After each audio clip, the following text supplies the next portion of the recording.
Welcome to this session of Cybernetic economics in the 21st century. Tom, the floor is yours. Take it away. Well, thanks very much, Emil. The book, it's like nuclear fusion, it's always 50 years off. Okay, so today I've changed the title slightly to Cybernetic Socialism in the 21st century. So I thought let's be a bit more positive. Let's talk about socialism and not this goddamn capitalist shit. Okay, so as Emil was saying, you guys have done a reading group of the Grundprinzipien or whatever, the fundamental principles. And this to me was like an amazing book. Like I consider it a seminal text. It's basically a lost classic. Now, some people may be more familiar with it than others.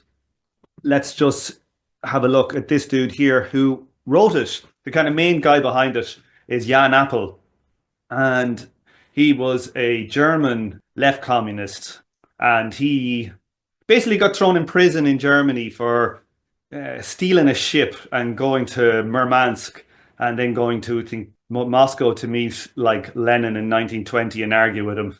So this guy's a bit of a badass. And when he was in prison, he basically did a deep dive back into their work, the writings of Marx and Engels, and what they had to say about capitalism and how that informed their understanding of what socialism must be. And this was a kind of he was seeking to like put the focus more on the Marxist conception of like communism as the association of free and equal producers, as opposed to a state bureaucratic socialism. Okay, let's just do the basics of kind of Marx and Engels. What was their basics ideas of socialism and communism? Okay, let's have a look here. So first is the free and equal producers are the owners of the conditions of production. So it's not just that they own the means of production, right, in a legalistic sense, but they actually own the conditions of the production. They're in charge of how production is done. Okay. So also, communism would end alienated labor under capitalism. Like Marx actually talks about alienated labor being the real root of the fundamental essence of capitalism. Okay. Work, and this is something that hammered more in the GIC. This is the fundamental principles type of language, but the workers have the right of disposal over the product. Okay, so they are the ones who decide what's done with the stuff that they create and they make with their own labor. There's no unearned incomes, so there's no rents, no interests or exploitation. Okay, wage labor is abolished. So labor power, another way of saying that is labor power is decommodified. Okay, so you don't sell your labor in a market and it has a price. Okay. 6, so there's quite a few of these, but some of these are results of more fundamental things. But money is abolished, replaced with labor time accounting. Okay. So money is a function of private property. It's a necessary requisite of when production is private, money is needed. Okay. Marx and Engels say, no, don't need money, labor time. Communal reproduction of the economy. So this is not individual firms reproducing themselves privately, selling their goods into the market. It's reproduction of communal reproduction. Okay, so in essence, we would say that all shoemakers, say, for example, together, they would price their goods in shoes such that it would keep them all reproduced, all the firms reproduced. The more productive firms don't get a benefit over the less productive firms. Okay. Now, also, lower stage communism retains the bourgeois right. Okay, real Marx way of putting it. But basically, this means that like your ability to consume is linked to their contribution to social labor. Okay, so how much work you contribute you'll be rewarded with an equal amount in your ability to consume. The labor of each worker is treated equally. Okay, Emil there is much stronger than I am. He's able to like lift more stuff per hour than me. Emil will not get paid more than me, who's spindly and weak. Okay. like to think about it, if that was the case, you would immediately have like classes emerging. Okay, so it just cannot be. Okay, it's a basic communist principle. Prices of the goods in terms of the labor they embody. Okay, and this is quite similar to capitalism. You know, the value of the commodity, and in communism, it's the labor, explicit labor embodied. So quite similar to capitalism in that sense. Labor time prices destroy the commodity fetish. Fetish is a hard word to say for me, being Irish. So, you know, when you have a money price on a CD, or a CD that showing my age, or you know, a tin of paint or whatever it is, because it's not saying explicitly that the price is actually linked to the amount of labor in it, it obscures that relationship. And so you can see that there's something inherent in paintness or CD-ness, right, that gives it its value, while in reality it's the labor required for the socially necessary labor time for its production. Now, when prices are explicitly in labor time, and you have a tin of paint or a pair of shoes in communism, it says 2.4 hours, 1.3 hours. It's explicit. There's no need for this other thing to hide what is the actual relationship between the worker and the product. Okay, so there's an open and transparent system of accounting, allows for national planning of the economy, or rational planning of the economy. Okay, because we're a communist society, everything is shared, and that means all information about all production is open, and so we can use that to plan our economy. Deduction from individual consumption for communal consumption. So we all pay like a communist tax, or whatever way you want to think about it, for the roads, the hospital, and then also for transfers then to people who are old or sick. You know, there might even be a basic universal income, if we, you know, whatever the society wants to decide, right? Whatever types of transfers society deduce as being desired, okay? And finally, value and the anarchy of production and development are abolished, okay? So there is no dynamics, like value dynamics in capitalism, the falling rate of profit, competitive firms in the market all trying to outpeat itself. The dynamics within this system will be entirely different. The anarchy of production would end. So this idea of individual isolated firms not knowing what the other one is doing, making, say, investment decisions to buy a new factory or whatever, not knowing the other crowd is doing it at the same time, then they both go to the market and there's overproduction, one goes bust, etc., etc. A waste of labor, of extra capital goods that was never needed. So this is Marx and Engels' general vision of socialism and communism. Okay.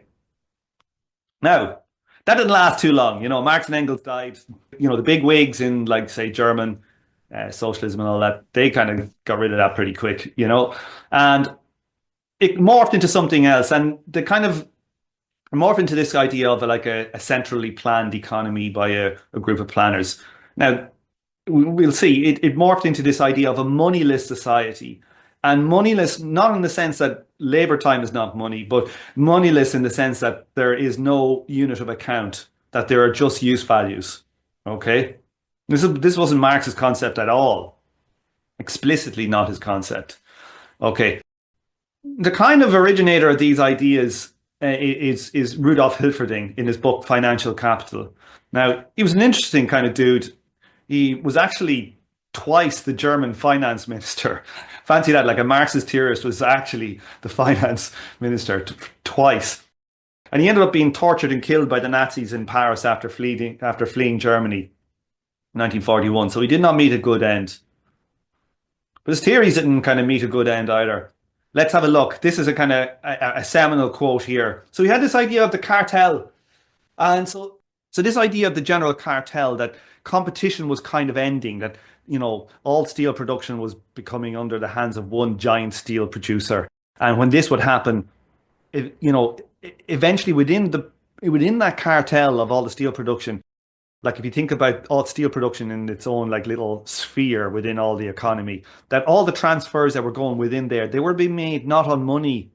They weren't being exchanged with money prices and determining market transactions. That Essentially, they were just transferring like physical quantities around this cartel. Okay. Now that's actually not correct, but this was the kind of the theory. And he was thinking, well, if this keeps going, in the end, like there'll just be one giant company and it'll own everything. Okay. And then internally, then we don't actually need money. That's his general thing. We could just transfer stuff between things. And let's read a little bit what he said here. The whole of capitalist production would then be consciously regulated by a single body, which would determine the volume of production in all branches of industry. Price would become a mere counting device by which things were allocated among people. Money would have no role. In fact, it could well disappear completely, since the task to be accomplished would be the allocation of things, not the distribution of values. Okay, and so the first sense here, it would be consciously regulated by a single body. And this is where this concept of like the central planning bureaucracy is coming in. So taking Marx's idea of moneyless stuff, right, and totally just completely changing it, right, from the free and equal producers to now like a consciously regulated by a single body. We note here there's nothing to be said about the same treating everybody's labor as equal. So this was essentially differential wages, a class society, a group of, party bureaucrats or planners in the state telling everybody what to do. Okay, totally different conception. Okay, but this became accepted. Okay, now we have the socialist calculation debate. Now, this may seem weird, we're supposed to be about cybernetics, but we're going to get there later on. We're going to find these links. So there's a very deep sense in which the fundamental principles was not simply like trying to put an emphasis on worker control, but also it was like an intervention on a theoretical level into the socialist calculation debates that were kicking off in the 20s. And so it's in the book quite a lot, but that's one of its great powers. Okay. So what was the socialist calculation debate? Well, this kicked off in the 20s, right? And this was a group of mainly Austrian economists like von Mises and also the German sociologist Max Weber. Those two guys were the real bigwigs at the start. And they were attacking this idea of planning without money or a unit of account. So in the literature, this would be called in-kind planning. Everything is in kind, just apples for oranges or whatever, or in natura, so just natural units.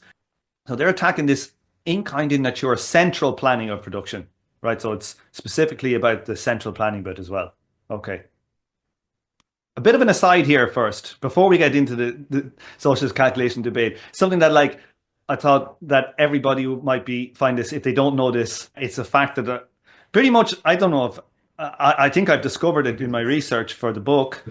So I want people to think about it. How many times do Marx and Engels discuss central planning or central planners, even just planners, in the 50 volumes of their collected works, right? That's not including the footnotes that are introductions. This is just their writings. There's nearly 29,000 pages in their works. Okay, people might be surprised by this, but the answer is zero, right? Marx and Engels, they actually never, ever mention the concept. And they actually say very, very little about planning in socialism at all. Now, in all of their works, there's 31 times when they talk about socialist planning, right?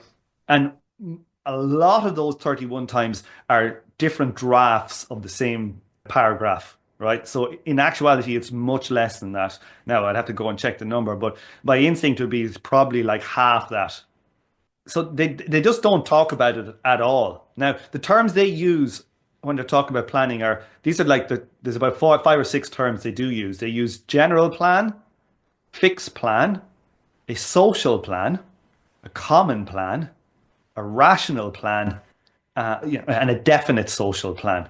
Okay, so they're the terms they use. Okay, nothing to do with central plan. Okay, there's no concept of central planning in Marx. Okay. And how did they use planning? They use it in 2 senses. One sense was associated producers would collectively plan production. Okay, so what do I mean by this? So, like we were talking about earlier when we said that there would be, let's imagine we have a socialist revolution in the morning. We're all working, all of us here on this call, we're all working in different shoe factories, right? And we have to decide about how to organize our shoe production. as explicitly we just talked about the cartel, how the cartel could understand they had all the information about shoes. We'd know everything about the shoes. We'd know how many new machines we'd need. There's not another shoe company over there that we don't know about, that we'll be competing with. And this is the sense in which they talked about planning. So this is like, they likened it, explicitly linked it to the cartel. So this would be shoe producers plan shoe production. That's the first sense in which they talked about it. Now, the second sense in which they talked about it was like kind of strategic planning. So Engels goes into this long discussion of like the development of capitalism in England and how the capitalists would go into, they would need a good flow of water to run their mill to get power from the river. And they would go into one town and they would industrialize this one town using the water source, and they would get polluted and would grow too big. And then they would hop on to the next town, and then they destroy that town, and then they'd hop to the next town and they'd destroy that town. And this is how capitalism developed in England. Just basically went around without a plan, with no strategic plans, just independent producers deciding what's the most profitable thing to do. And Engels was saying, like, in socialism, we'd have rational planning of this stuff. We wouldn't do that. It wouldn't work like that. And they're the two senses in which they talk about socialist planning. Never a single mention of central planning, right? So this is very important, right? Like central planning, just to repeat it, it's not a Marxist concept, right? It might be a concept that Marxists think about and hold, but it's not a Marxist concept. Okay, so back now to the socialist calculation debate. Okay, so we want to talk now about the kind of first big problem, first attack that they did in the socialist calculation debate was the imputation problem. Now, what's the imputation problem? Money is really good, right? Because it allows firms to just worry about their own inputs and their own outputs. So if their sales in money terms are greater than their costs in money terms, keep going, guys. Brilliant. Okay. And if their sales are less than their costs, you're gonna cut your production, right? And it allows self-organization in the economy to occur. It's really simple for them. So let's think of what it means when we don't have money. Okay, so let's take this simple example of like you're a homesteader sitting out in the prairies and you've set up your house in the middle of nowhere. Most of the stuff that you'll be doing, most of your labor and your stuff will be non-monetary. You'll chop wood for your fire, you might grow some food for yourself, and maybe you'll sell a little bit of stuff on the side. Right, but let's assume that they're not selling. Let's just assume that they're sitting out there and they're doing nothing monetary. Now, if I want to decide, I am sitting out there in my homestead, how I'm going to distribute my labor. Am I going to do so much fishing, so much hunting, so much planting, so much sitting down in the porch having a rest, right? I can decide that because I can judge the utility of how I weigh up these utilities all against each other, so I can find out, what I should be doing in my life.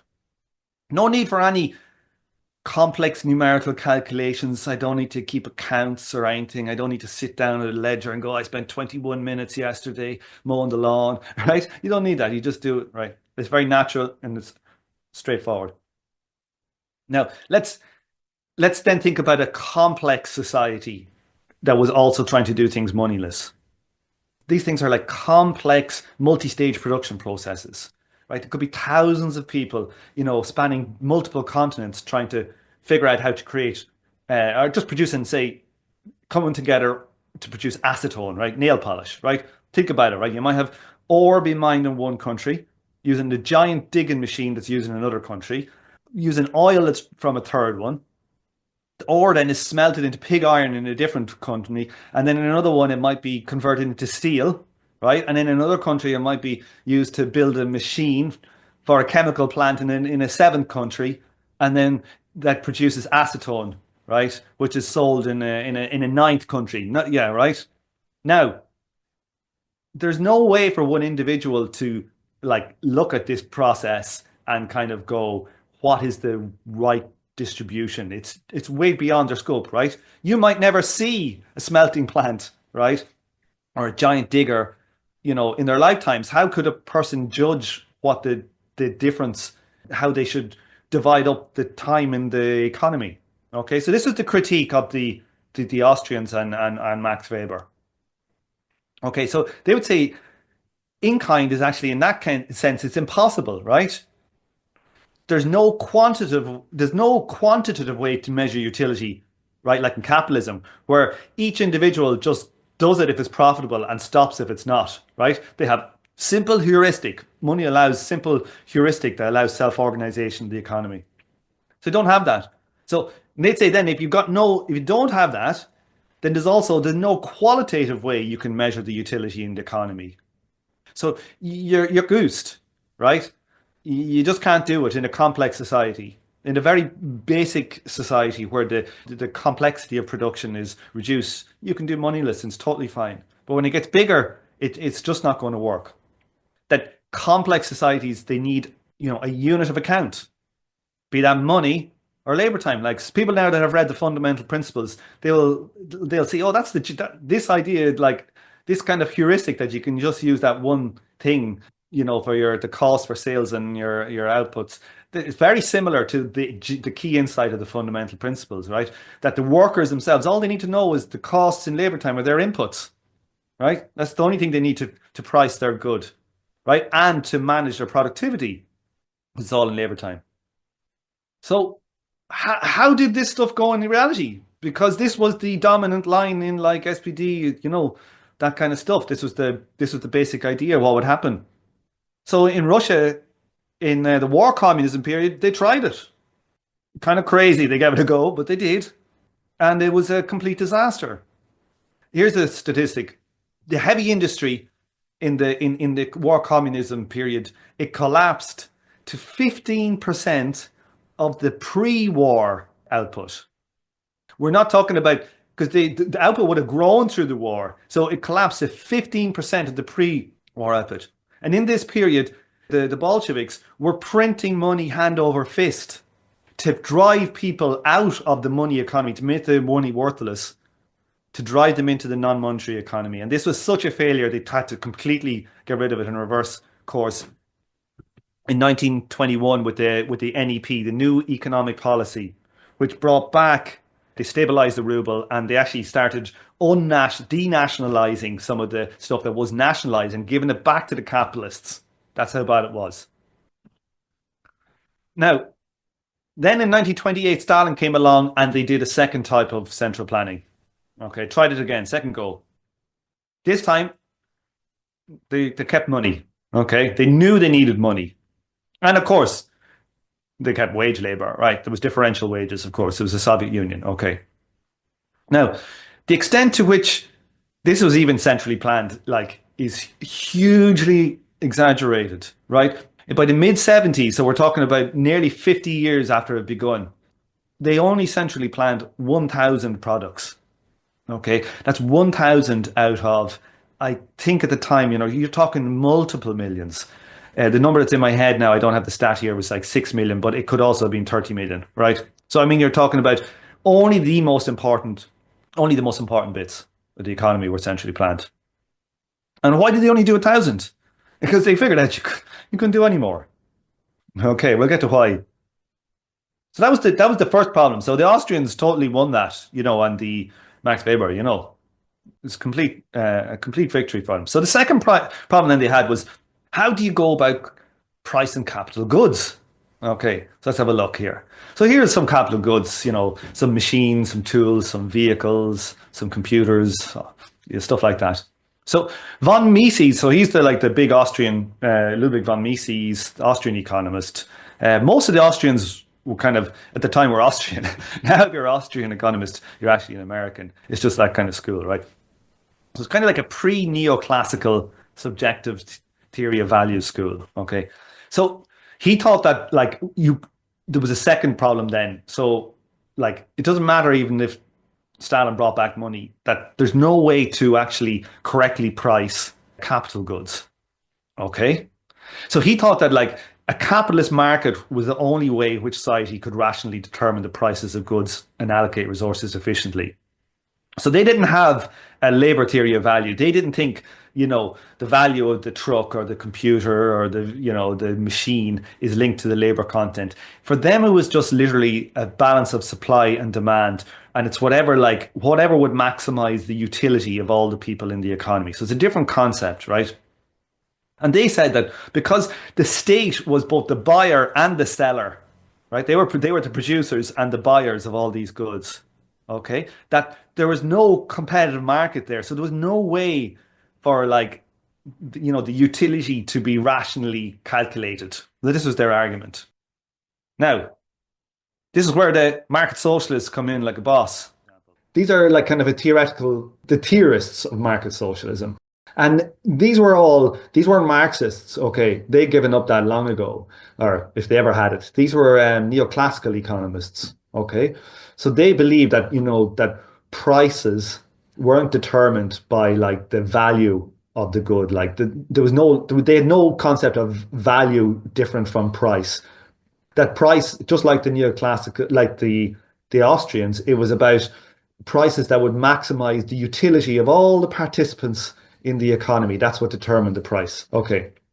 Subjective theory of value. Now, they held that markets need some type of, so that the economy needed some type of markets. This is broadly speaking, they're not all the same, but broadly speaking, you need some type of market, you need money and wage labor. Okay, that's their basics. Okay. Now, they did a smart thing. The market socialists were smart.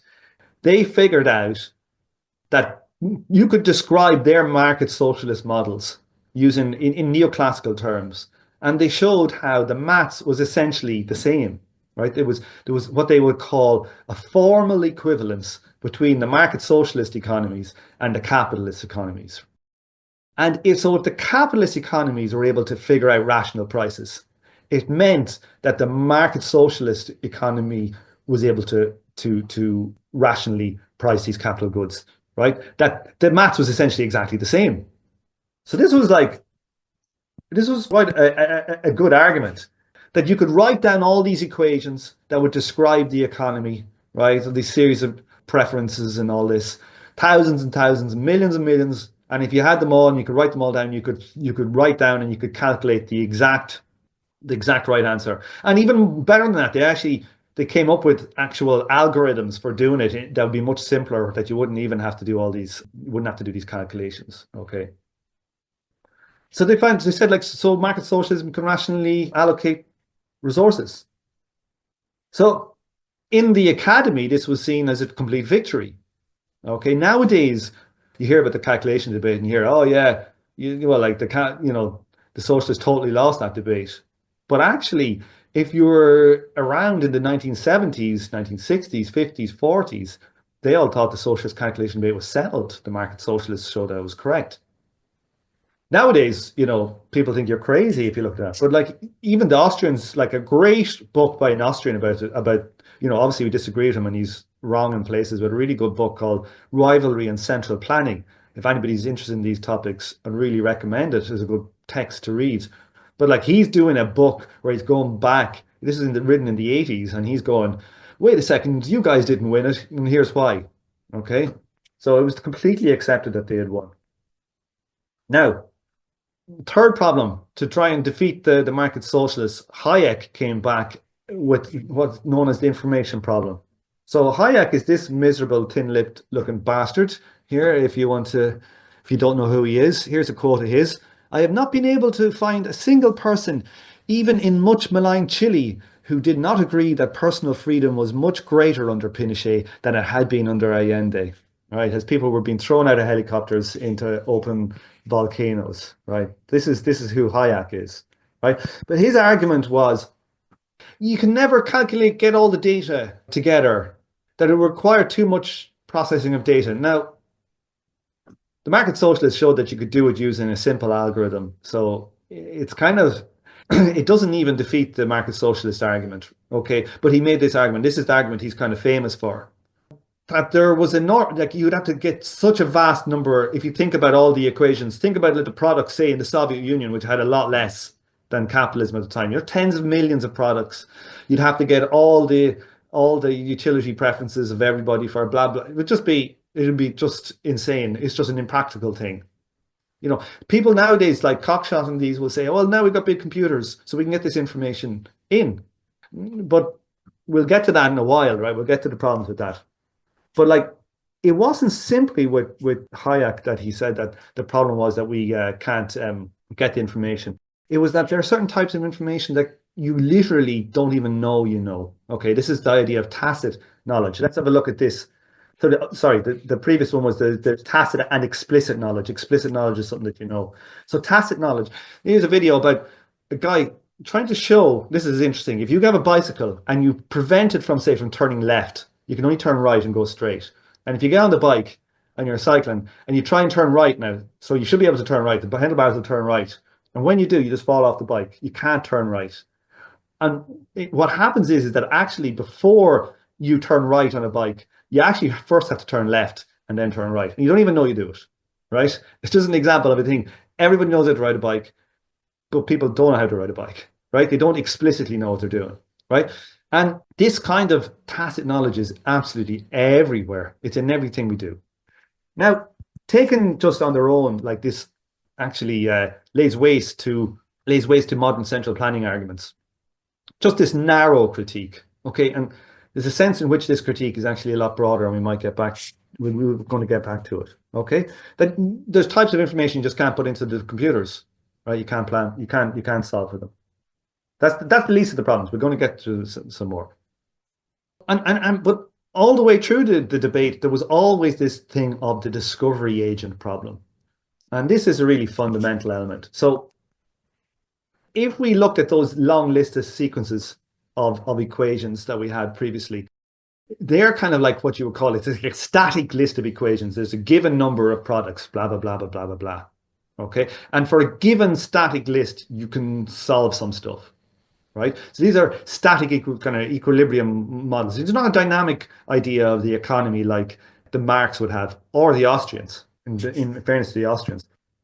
If you want to think about it, it's like going to like a set menu in a Chinese place, right? Or a Chinese restaurant, right? And you can choose these different menus, right? But you can't ask for something that's not on the menu.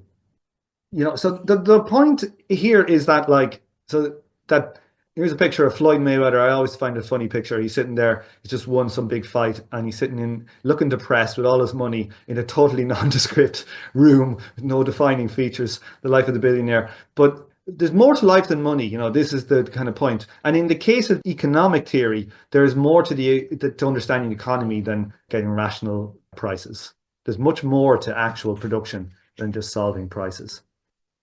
And to this, the Austrians, they pointed to the entrepreneur, okay? And they said, you know, the dude who, like, he's the discovery agent in the economy. He goes around, he does stuff, he disrupts, blah, blah, blah. He's the discovery agent, right?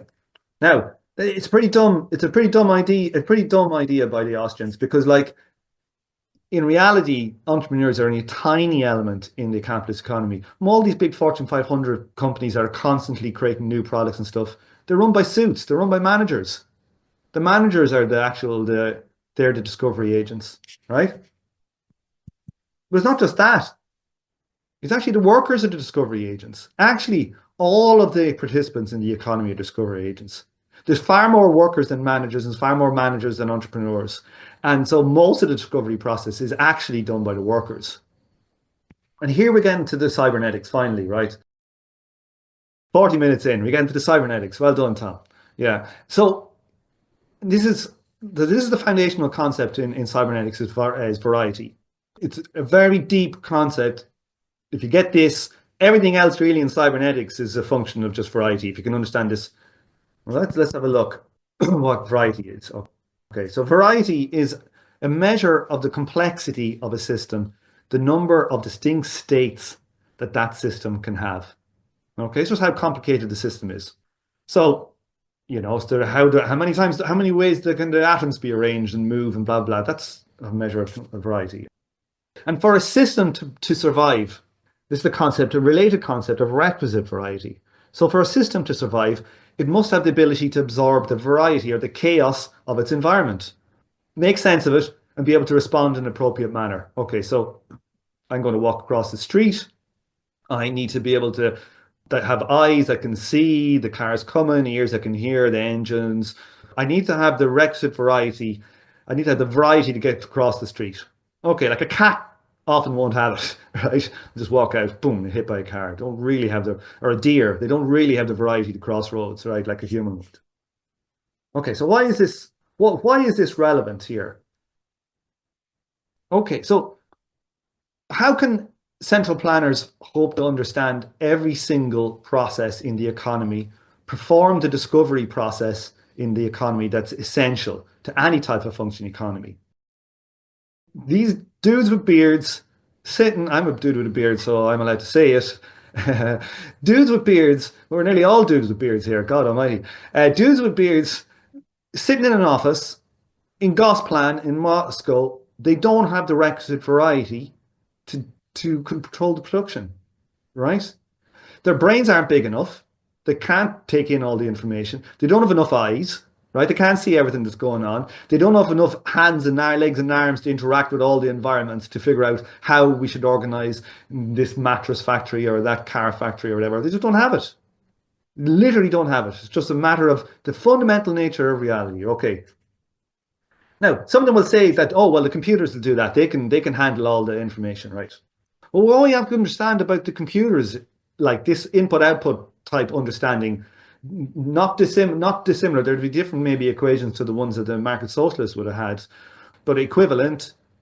That these are input-output tables, or whatever. This is a massive compression of the variety of reality. It's a huge reduction in the complexity of the true total complexity of the total system. It's probably an infinite, probably technically close to an infinite compression. Think about it for a second, right? We've similar kind of compression in capitalism. We've got company accounts. They give a representation, a snapshot of like business and financial terms. To the extent that you can probably deduce your input-output variables from the accounts. You know, you probably won't, but like it's probably possible in some cases. That the compression is similar. Now, what would looking at the accounts for this mattress factory tell you about how they should organize production? Tells you nothing. Should the table be higher or lower? Will it affect is their ergonomic position more difficult for the workers? What is it about mattresses that customers like? Do they like it being too spongy or less spongy? Or what's the correct way to actually stitch this thing here or do that? Or how should we lay out the factory in general? Maybe there'd be better flow if we did it in a different. None of that gets into an IO table, an input-output table. That's actually what the organization of production is about.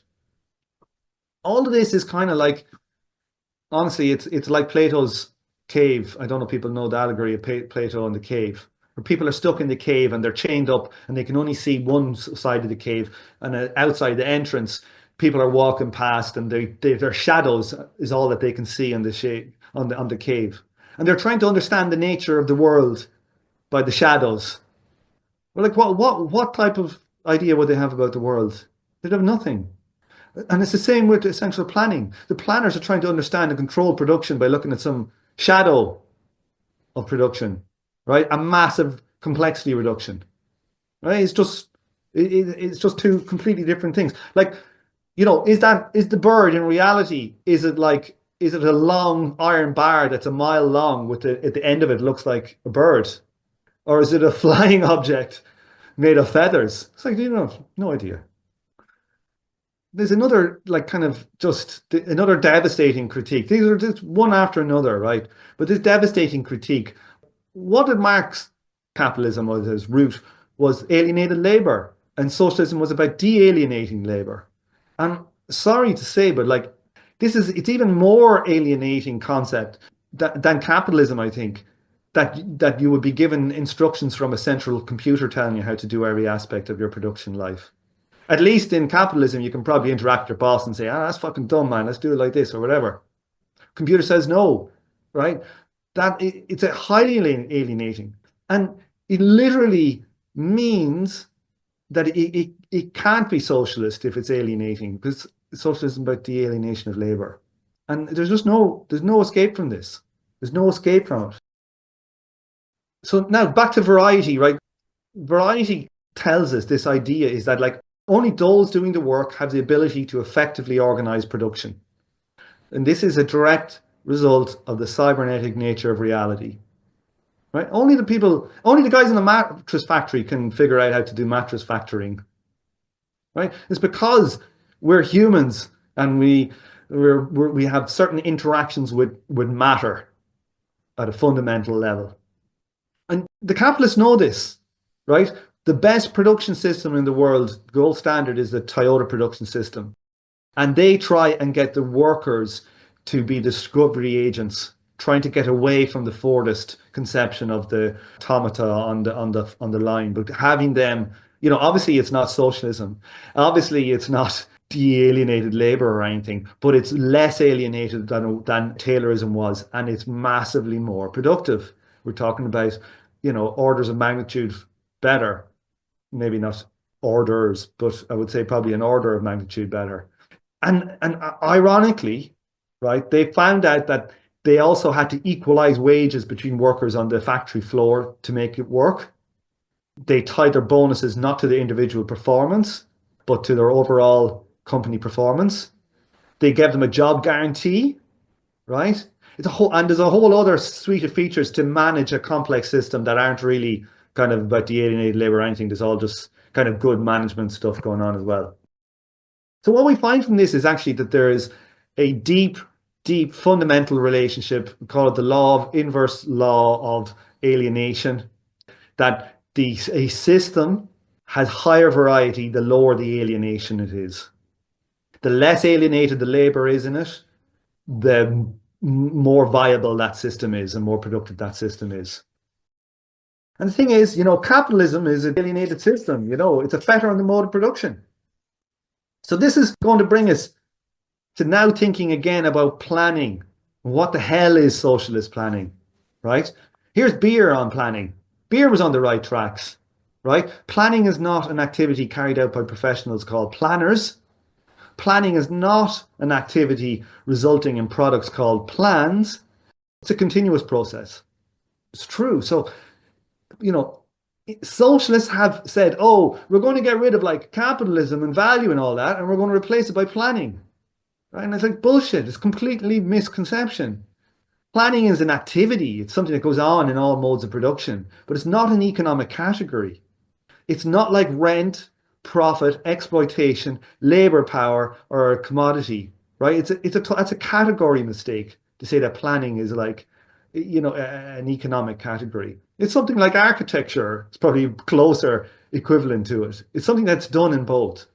And it's something that's done at all layers of recursion, right? It happens, I plan in my family, I plan in my workplace, I plan in my football team, or I plan in our local area, we plan in our associated producers, shoe producers, and so on and so forth. And that it's in a fractal-like nature, this social system of socialism, just as capitalism self-organizes, so with socialism at all layers of recursion. And so obviously there's different ways to intervene to maintain the integrity of the system and all that. But it's something that's inherently done at all layers of recursion, and it's self-organized. Now, finally, we're coming back to the fundamental principles. I'm wrapping up. I'm nearly there. I'm nearly finished. Back again. We come out of all this and we come back to the fundamental principles. From all we've gone through, what can we say about the GIC in terms of all of this? So what are the achievements of the GIC? So it recenters the focus of socialism upon the workers, major plus, obviously.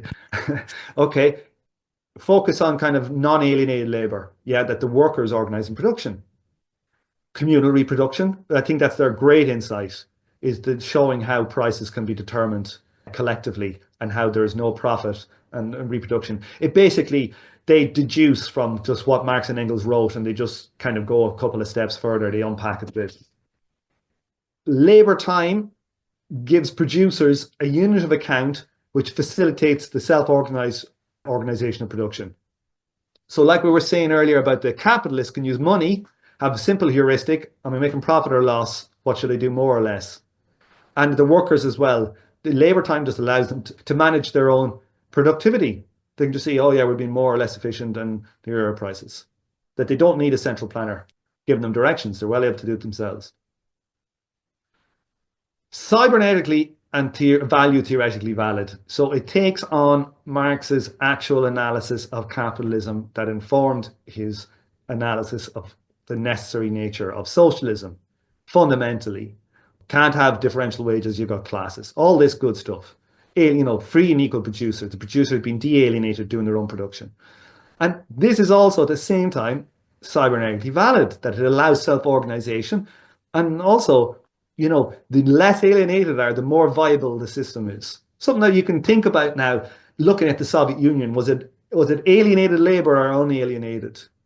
But a very deep point is that, like, if it's based on alienation, the system is less viable, right?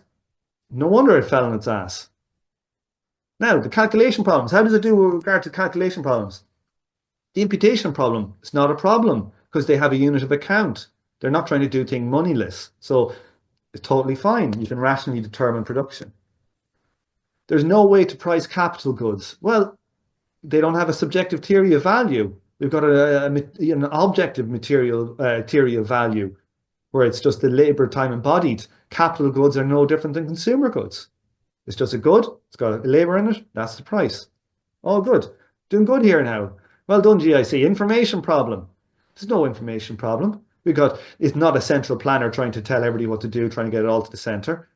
There is a general ledger where everybody can open system accounts, everybody can see stuff to aid them in their own self-organization of production. No information problem. Discovery agent problem. Well, no, because the workers are de-alienated. They're doing the discovery process in their labor and their unalienated labor. We'll have a lot to say about that process in the book. Won't go into it, but it doesn't suffer from that same problem. Like, workers are discovery agents in capitalism. Let's make that fucking straight. Why would they not be in socialism? That doesn't make any sense. But there are a couple of problems. Now, first one is how to price non-labor inputs. So how to price things that don't have labor inputs, like oil. What price should we put on oil that's just coming out of the ground? What price should we have that? They didn't deal with that. Another thing they didn't deal with is, and these are critiques. So let me just say that back in the 20s, after the calculation debate, they first defeated this in natura, in kind, moneyless planning. They then actually went to look at labor time, right? And not just those critiques, but the socialists went back to labor time. And, well, the socialists weren't interested in having equal wages, let's put it like that, right? That they weren't too interested in trying to figure out how to make this work. Basically, there's a problem with they never dealt with the problem of non-labor inputs. And they also never dealt with the problem of simple versus complex labor. So this is the idea of I'm sweeping the roads, unskilled labor, and Emil is a nuclear physicist doing some nuclear physics stuff, and whatever like price on my labor, like say if somebody wants me to hire me to sweep I get paid to sweep their road, but he's doing a much more skilled job than me. In some sense, he's producing more value or something, value than me. So how to account for complex versus simple labor? Never dealt with that. Now, the good news is that we are writing the book. You're really making a lot of it. But in the book, we answer these two. They're actually really simple solutions. So to wrap up, I would say all of the problems that in the calculation debate, that the labor time approach answers all of these problems. And it also is entirely cybernetically valid. And it's not simply that it should be, like we're kind of saying this should be the way that socialism work.